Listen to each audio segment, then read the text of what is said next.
My name is JD Crowe. My day job is to work for AL.com and Alabama Media Group, and I draw stupid pictures of stupid politicians. So I'm tired of drawing ugly, lying politicians. I want to draw some real people that have some real good stories. For me, homeless and veteran are two words that don't belong together. I want to know how in the world a person can be willing to die for their country and then wind up without a roof over their head. You're Larry. I wanted to see the world. I thought I'd join the military and get started with my life. Howard. Unfortunately, I've got one of those little defects. I'm still cranking. Brandon. King of the Beast. And Jerrell. My kids are the reason I joined the military. I want you all to tell your stories. I'm going to draw some pictures.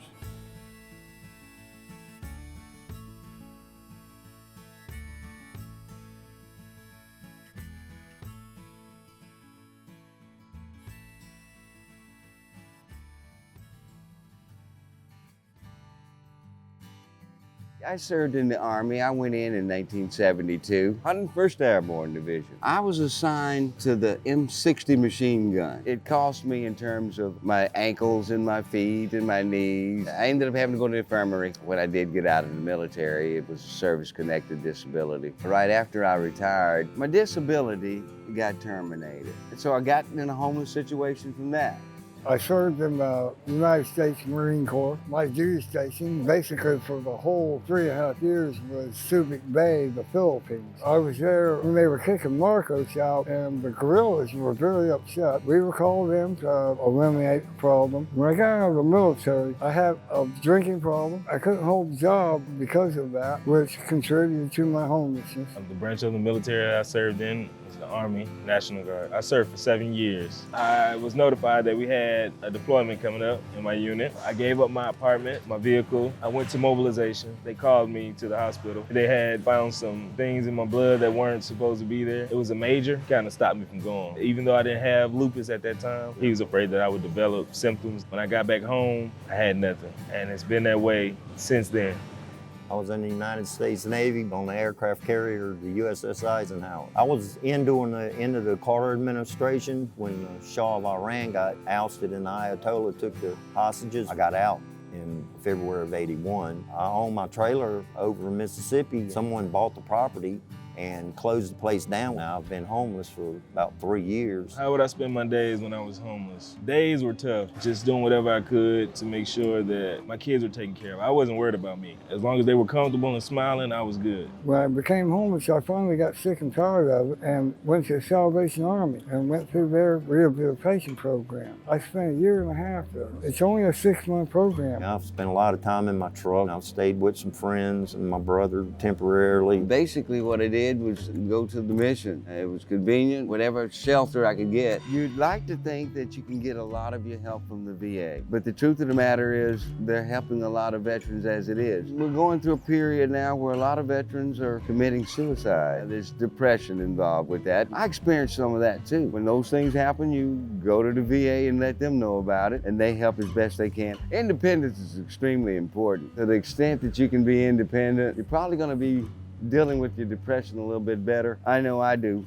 I've been really depressed for several years and been in and out of some of the psych places, but they want to treat it with psychotic medicine. That's not what I need. I need to be able to take care of myself, and a mental thing and take care of itself, but they want to treat the symptom instead of the problem. I got a metal plate and 9 screws in my right ankle, and I guess I'm getting arthritis in my shoulders and elbows. And I've been applying to jobs, but I haven't been hired anywhere. Everything seems so long and drawn out. I feel like a hamster in a treadmill. There's expenditure, but not a solution. I'm unable to work right now because of the injury I sustained in the military. My back, it causes my lower body to go numb. I'm a truck driver in the military. Those trucks are heavy. I had an accident, freak accident, and changed my life. I don't feel the same. I don't feel like I'm me anymore. You still don't feel like you're me? I don't feel like I'm myself at all. I get angry quicker now. I just feel like the world's against me sometimes. It was freaky what happened. Every time I think about it, I get emotional, but I try to move past it. What turned it around for you? My kids, I had to make a way for them. I was raising them on my own with no help from anyone. I'm pretty sure, you know, as a man, it's hard to ask for help. I tied my shoes, I turned my hat back, and I ran. I did what I had to do. It gets kind of tough sometimes. But there was housing first, something that I didn't look for, didn't expect. And yet there they were. They filled in some cracks there that the VA just wasn't able to do. It was able to get me on my feet, get me into an apartment. I was amazed at how fast they did it. And so I got the apartment. Housing First showed me 3 apartments. The second one is a garage and the apartment's upstairs. And I loved it. It was quiet. Back behind the house, I could store my tools, my barbecue grill. It's been a godsend. Housing First has got me on the road where I don't have to worry about anything. With them taking care of the full rent and letting me take my check and put my money back so I can have a bank account. This next month, I'll take over. I'm in a position now where I'm like, yeah, I can handle it.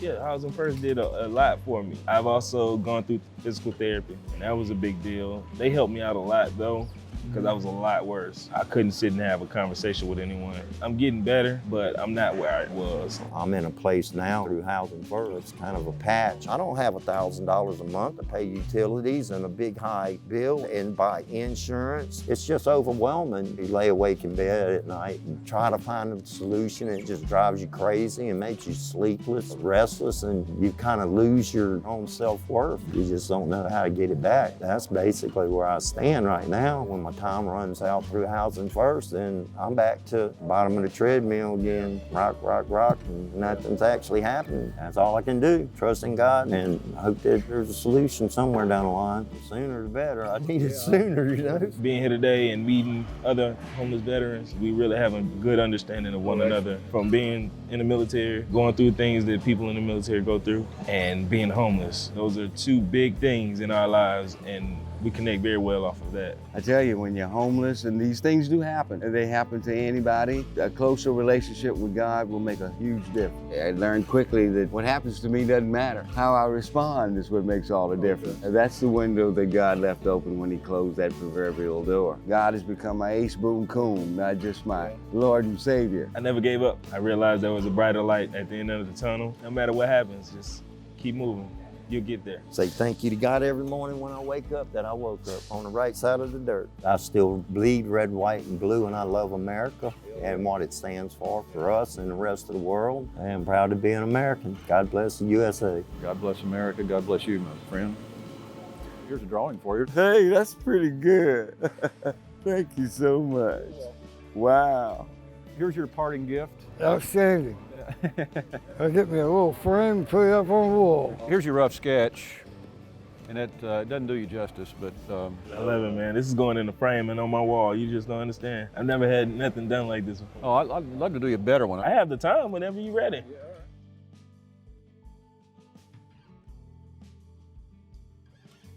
I should be teaching young men that have the youth and the energy to do the things that I know. I would like to pass my knowledge on to them. I do pipe fitting, tubing bending, hydraulics, built just about anything that you can look around and see of.